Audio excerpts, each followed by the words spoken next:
if you want to predict who stays vibrant and independent in their 70s and 80s. So don't start with their weight. Don't start with cholesterol. Don't even start with blood pressure. Start with one number that quietly decides how your body feels when you wake up, mitochondrial density.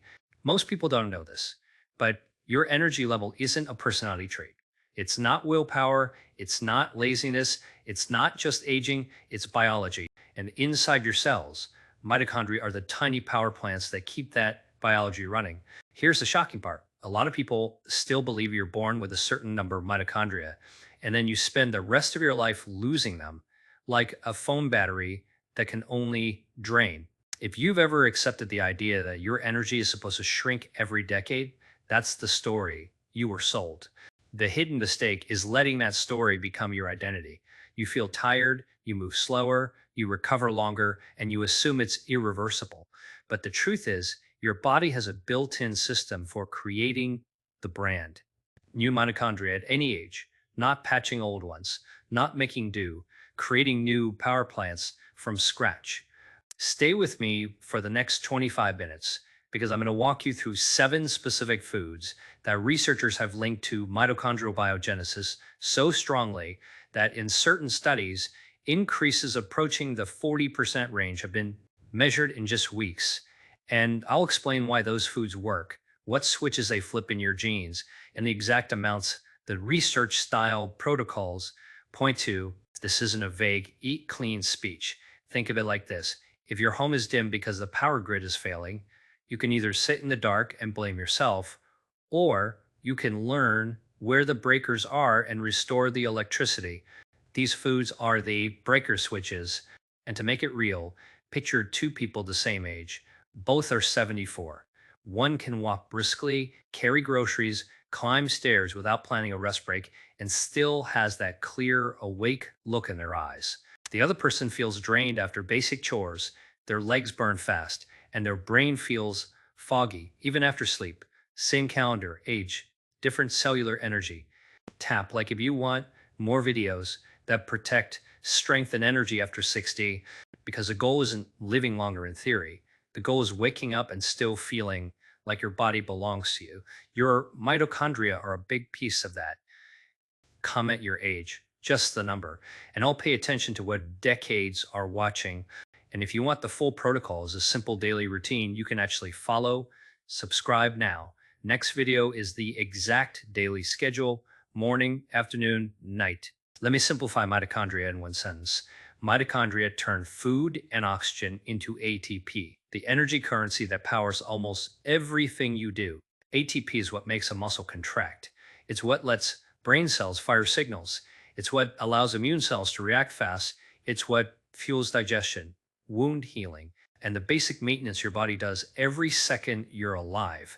When you're young, most people have thousands of these power plants inside each cell, and they run efficiently. But as you age, 2 things tend to happen at the same time. First, you lose function. Mitochondria produce less ATP.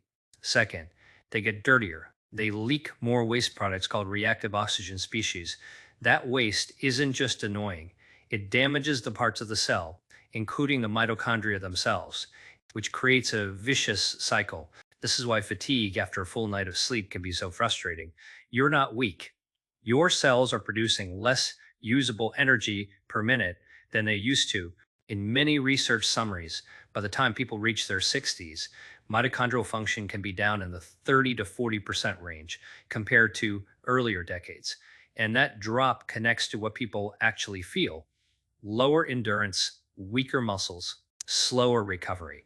And that mental lag that shows up when the brain isn't getting energy as smoothly. Now, here's where the science gets exciting. For decades, many scientists assumed mitochondria could only decline. Then researchers described mitochondrial biogenesis, the process where your cells build brand new mitochondria, and it's not one switch. It's more like a 3 switch system. Switch 1 is PGC1 alpha. If you remember one name, remember that it's often described as a master regulator of mitochondrial biogenesis. When it activates, it goes into the nucleus and turns on genes that tell the cell to build more mitochondrial machinery.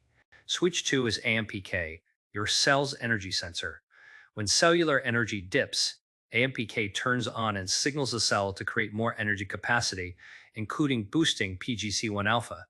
That's part of why a simple walk can matter. The cell hears, we need more energy, and it responds. Switch 3 is NAD+, a molecule tightly linked to mitochondrial function and to sirtuins. Proteins often discussed in aging research, NAD+ tends to decline with age. By around midlife, many people have dramatically less than they did at 20. Lower NAD+ means weaker support for the systems that protect mitochondria and regulate energy. Here's the best analogy. Imagine a factory that's running at half speed because half the machines are broken. You can spend years trying to repair old machines with worn out parts, or you can start installing brand new machines alongside them. Biogenesis installs new machines. In many research summaries, by the time people reach their 60s, mitochondrial function can be down in the 30 to 40% range compared to earlier decades. And that drop connects to what people actually feel: lower endurance, weaker muscles, slower recovery. And that mental lag that shows up when the brain isn't getting energy as smoothly. Now, here's where the science gets exciting. For decades, many scientists assumed mitochondria could only decline. Then, researchers described mitochondrial biogenesis, the process where your cells build brand new mitochondria, and it's not one switch. It's more like a three switch system. Switch 1 is PGC1 alpha.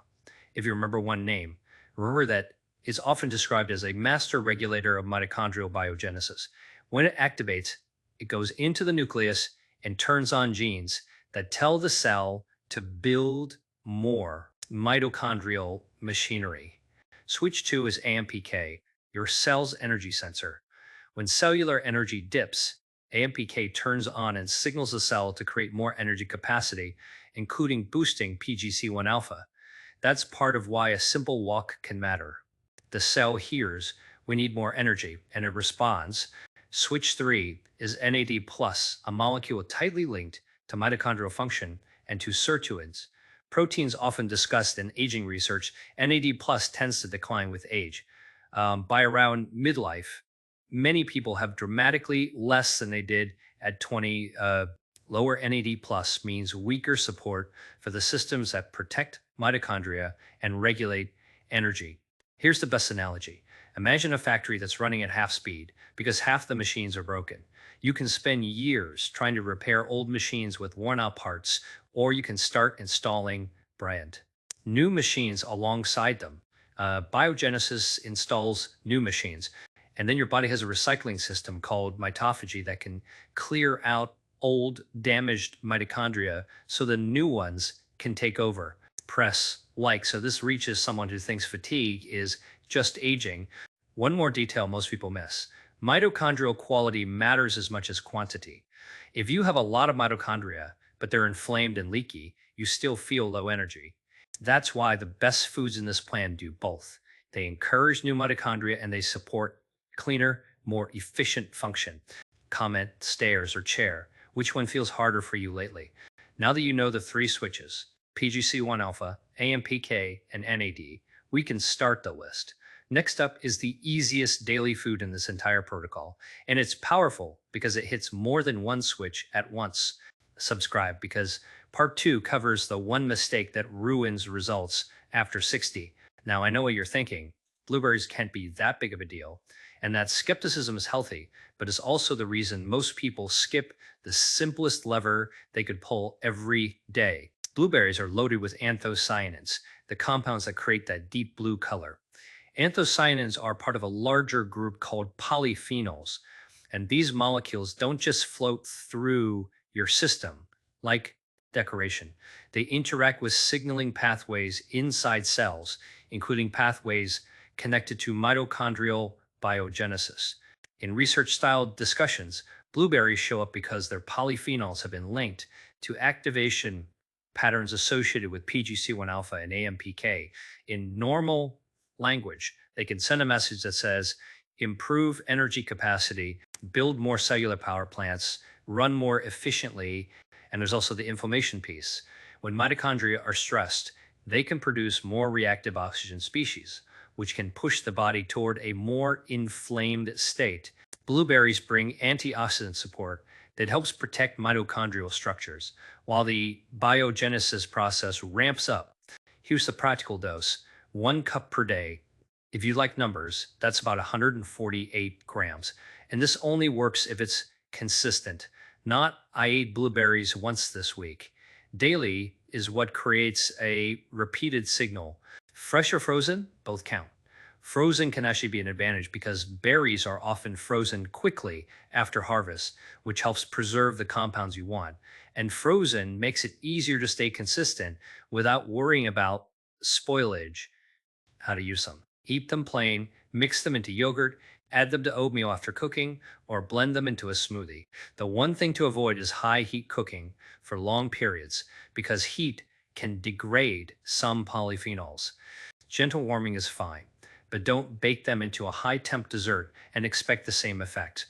Hit like if you want these foods explained in a way that's simple and research based. Here's a short story that might sound familiar.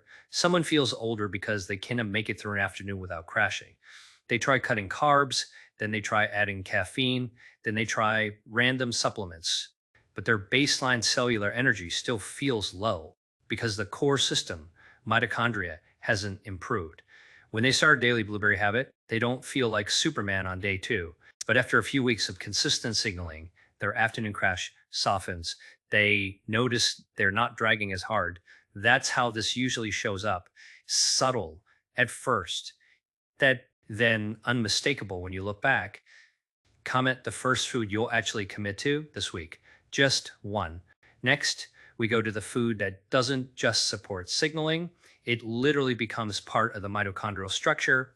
Subscribe if you want the full plan without supplements or hype. Most people label omega 3s as anti inflammatory fats. That's true, but it's incomplete. The deeper story is that omega 3s can become physical building material. Mitochondria have membranes. Those membranes matter because they help control how efficiently mitochondria run the machinery that makes ATP, EPA, and DHA. The omega 3s found in fatty fish can be incorporated into cell membranes, including mitochondrial membranes, influencing how those membranes behave. In plain terms, healthier mitochondrial membranes can mean smoother energy production, less waste, better output. And this is why fatty fish shows up in protocols focused on mitochondrial function. It's not a trendy superfood, it's structural support. The practical protocol is clear: at least 3 servings per week, about 4 ounces per serving. Good options are salmon, sardines, mackerel, anchovies, fatty fish that reliably contain EPA and DHA. What you might notice in real life is not just less inflammation, people often report better exercise tolerance. They can do a walk and feel less wiped out. They can climb stairs with less burn. That makes sense. When the energy machinery in muscle cells is more efficient. Drop a like if you want the next surprising food explained without hype. Here's the important alternative note: if you're vegetarian or vegan, you can still work with this idea, but the form matters. Flax and chia provide ALA, which your body can convert into EPA and DHA, but that conversion rate is often low, commonly described around 5 to 10%. That's why algae-based EPA DHA is the direct plant-based equivalent people use when they want the same membrane building forms. Comment your biggest struggle right now: balance, grip, or fatigue. Next comes the one that shocks people because they think it belongs on a don't eat this list. But the key compound in high cacao chocolate has been studied as one of the stronger natural activators connected to mitochondrial biogenesis. Subscribe. My next upload is the preparation guide so you don't mess up the details. Now I know what you're thinking. Chocolate is candy. If we're talking about sugar-heavy milk chocolate, you're right. That's not what we're talking about. We're talking about dark chocolate with at least 70% cacao, because cacao is where the flavonols live. One of the most discussed flavonols is epicachin, which has been studied for its ability to influence pathways tied to mitochondrial biogenesis, including signaling patterns connected to PGC1 alpha. Here's why that matters. If mitochondria are the power plants, then biogenesis is building more power plants. Epicachin has been explored as a natural compound that can encourage that build process. There's also a blood flow angle that matters for energy. Dark chocolate flavonols have been linked in research discussions to nitric oxide support. Nitric oxide helps blood vessels relax, improving circulation. Better circulation can mean better oxygen delivery to muscle cells, and oxygen is a major ingredient mitochondria need to make ATP. The practical dose from the protocol is about 30 grams per day, roughly 2 small squares. And quality matters. First, cacao percentage matters. 70% is the entry point. So 85% is stronger. Some people can work up to 90% or higher. Yes, it's bitter at first, but you adapt. Second, processing matters. Chocolate that's Dutch processed or alkalized often loses a large portion of its flavonols. If you want the benefit, choose non-alkalized, non-Dutched when you can. Third, timing matters. Many people like this in the afternoon. It can feel like a steady energy lift, especially when combined with the earlier foods, because you're not just stimulating the nervous system, you're supporting energy production pathways. Tap like if you refuse to accept weakness as a normal part of aging. Quick example. Someone swaps an afternoon cookie for 2 squares of high cacao chocolate and a cup of green tea. And the first week, the difference is subtle. By week 4, they realize they're not hunting for sugar the same way.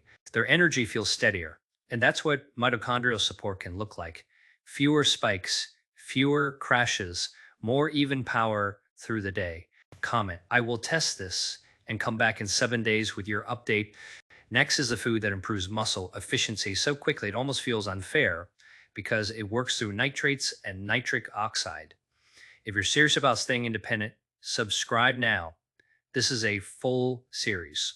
Here's something most people don't expect. You can change how efficiently your muscles use oxygen in a matter of days if you target the nitric oxide pathway. Leafy greens like spinach, arugula, kale, and Swiss chard contain dietary nitrates. Your body can convert nitrates into nitric oxide.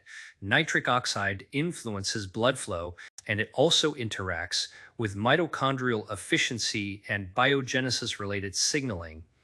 In simple language, nitric oxide helps deliver oxygen and nutrients to cells, and it can help mitochondria produce energy with less waste. That means you can do the same activity while feeling less, burn and less to drain. The practical target is easy.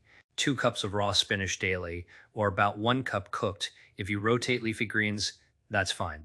Spinach is just the clean example because it's common, affordable, and nitrate rich. Now, 2 critical rules. Rule 1, don't boil your greens. If you're doing this for nitrates, boiling can dump nitrates into the cooking water. Light steaming is better, raw is fine. Sauteing quickly is fine if you don't overdo it. Rule 2, don't use antibacterial mouthwash right before eating nitrate-rich greens. Bacteria in your mouth help convert nitrates toward nitric oxide. If you wipe out those bacteria immediately before you eat your greens, you can dramatically blunt the effect. That tiny habit can quietly steal the benefit. Press, like if you want the details that actually change results. Here's a relatable picture. Someone starts walking more to get in shape, but they still feel winded and heavy. Then they add 2 cups of leafy greens daily and stop using mouthwash before meals and after a short time. Their walk feels smoother. They're not magically fitter overnight. Their body is simply using oxygen more efficiently, which changes how hard the same walk feels. Comment your goal, strong legs, better balance, or no falls. Next, we add the cleanup piece. Building new mitochondria matters, but clearing the old damaged ones makes the whole system younger. Subscribe and turn notifications on. My next upload is the preparation guide. Now I know what you're thinking, nuts are calories. True, but walnuts are also signals. Walnuts are unusual because they bring omega-3 fats plus a dense mix of polyphenols. In the raw research framing, these polyphenols can be transformed by gut bacteria into metabolites discussed in connection with mitochondrial cleanup, mitophagy, the recycling process that removes worn out mitochondria. Why is that important? Because if your cells are packed with damaged mitochondria, adding new ones is like installing new machines in a factory that's still filled with broken equipment. You need room, you need cleanup. Mitophagy is the cleanup. The practical dose is simple: 1 ounce per day, about 14 walnut halves, a small handful. The goal is consistency because you're training the gut to cell pathway with repeated input. Walnuts also show up in discussions about antioxidant support. Damaged mitochondria create more oxidative stress, and antioxidants help reduce that stress environment while the cell rebuilds. In some clinical style narratives, older adults who consistently ate walnuts showed improvements in markers related to mitochondrial function and also cognitive performance patterns. And that lines up with the idea that the brain is extremely mitochondria dependent. Hit like if you want more research style protocols made practical. Two quality rules here. One, store walnuts in the refrigerator or freezer, and their fats can go rancid at room temperature. And rancid fats are not what you want in a mitochondria support plan. Two, skip oil roasted, heavily salted versions. Raw or lightly toasted is a better fit. Comment walnuts if you can. Commit to this one for the next 30 days. Next is green tea, the daily drink that supports AMPK activation and mitochondrial protection, but only if you brew it correctly. Subscribe. I post the follow up protocol next, and you don't want to miss it. The biggest green tea mistake is thinking green tea is green tea. It's not. Bottled green tea is often a different product entirely. So, low active compounds, sometimes added sugar, and processed in ways that can reduce what you're trying to get. And the protocols that show meaningful effects are built around brewed green tea from leaves or bags. The compound people talk about most is EGCG. EGCG has been discussed as a strong activator of AMPK, your cell's energy sensor. When AMPK activates, it nudges the cell toward better energy management and supports the cascade that includes mitochondrial biogenesis. At the same time, green tea delivers antioxidant support that helps protect mitochondria from oxidative damage. The target is 3 cups per day. Spread them out morning, early afternoon, and late afternoon. If you're sensitive to caffeine, use the caffeine reduction trick in a minute. Here's how to brew it for maximum effect. Use water that's hot but not aggressively boiling, around 175 degrees Fahrenheit. If your water boils, let it cool for about 3 minutes. Steep for 3 to 5 minutes. Longer can extract more EGCG but also increases bitterness. If caffeine bothers you, do a quick first steep for about 30 seconds, pour it out, then steep again with fresh hot water. That quick first steep removes a lot of caffeine while leaving a significant portion of EGCG available in the second steep. Tap like if you want the science without the marketing.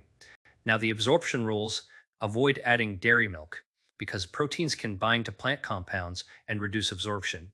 If you want to add something, lemon is a smart move. And vitamin C can help stabilize these compounds through digestion and support absorption. And here's the real life benefit: green tea is one of those habits that can make your day feel smoother, less crash, less wired than tired. It pairs well with the other foods because it supports the same AMPK switch you're trying to activate through movement and diet. Comment tea if you're a morning tea person or an afternoon tea person. Next, we finish the list with pomegranate because it connects directly to the cleanup pathway and supports the out with the old, in with the new energy system. Subscribe if you want the full plan without supplements or hype. Pomegranate is not just a fruit with antioxidants, it's one of the strongest whole food examples of the gut to mitochondria connection. Pomegranate contains L-glutamins, including compounds often discussed as pancollagens. Your gut bacteria can transform these into metabolites that have been studied in connection with mitophagy, clearing out damaged mitochondria so new efficient ones can dominate. This matters because mitochondrial renewal is a two-part story. Build new power plants and remove the broken ones. Pomegranate leans hard into that second part, which makes the first part work better. You have three practical options. Option one, eat the seeds from about half a pomegranate daily. Option two, drink 4 ounces of pure pomegranate juice with no added sugar. Option three, if you're using an extract, look for one standardized to the key compounds and take it with a meal that includes some healthy fat because that can support absorption. If you choose juice, watch for filler. Many brands cut pomegranate juice with apple or grape juice. Real pomegranate juice tastes tart. It's not supposed to taste like candy. Press, like if you want the daily routine built from these foods. Next, here's the mini story. Someone adds pomegranate juice at night and notices their morning stiffness softens after weeks. That makes sense in this framework. Healthier mitochondria produce energy with less waste, and less waste can mean less inflammatory spillover. Again, it's not magic. It's reducing the cellular friction that makes your body feel older. Comment the first food you'll start today. Just one choice. Now we put everything together. The 7 foods, the timing rules, and a simple protocol you can run for 12 weeks so you can actually measure what changes, subscribe, and turn notifications on. My next upload is the preparation guide. And let's recap the truth you're taking away. Mitochondria are your cellular power plants. They turn food and oxygen into ATP, the energy that powers movement, thinking, healing, and resilience. As people age, mitochondrial function often declines and more reactive oxygen species can be produced. That drop helps explain fatigue, weaker muscles, and less mental sharpness. But decline isn't the full story. Your body can create new mitochondria through mitochondrial biogenesis, and it can clear damaged mitochondria through mitophagy. That combination, build new, clear old, is what makes the energy system inside your cells feel younger. Your 7 foods and doses are blueberries, 1 cup daily, fatty fish, 3 4-ounce servings per week, like salmon, sardines, mackerel, or anchovies. Dark chocolate, about 30 grams daily, at least 70% cacao, ideally non-alkalized. Leafy greens, 2 cups raw or 1 cup cooked daily, especially spinach, and avoid mouthwash right before. Walnuts, 1 ounce daily, stored cold so they don't go rancid. Green tea, 3 cups daily, brewed properly with lemon as an absorption boost if you like. Pomegranate, half the seeds daily or 4 ounces of pure juice or standardized extract if needed. Now, the action plan that makes this realistic: first, add movement. A 30-minute walk in the morning or early afternoon can activate AMPK and make your cells more responsive. You don't need high intensity, you need consistency. And then stack your foods within about 2 hours after that. Walk, blueberries, greens, tea, or any of the key items. You're creating a synergy. Exercise flips one switch, food flips another, and together, the signal is stronger. Second, stop eating late. Finish eating at least 3 hours before bed. Nighttime is when maintenance and cleanup can happen more smoothly. Third, aim for a tighter eating window if it works for you. An 8 to 10 hour window instead of grazing all day. Same foods, stronger signal. Fourth, remember consistency is the whole game. Most people quit before the biology has time to change. The research style timelines often show measurable changes appearing around week 4, with stronger changes by week 12. That means this is a 1-2 week protocol, not a 12-day experiment. Tap, like if you want this to reach someone who needs energy back, comment your goal. Strong legs, better balance, or no falls. And if you want more research-based strategies that protect independence as you age, subscribe now. Next video is the exact daily schedule: morning, afternoon, night.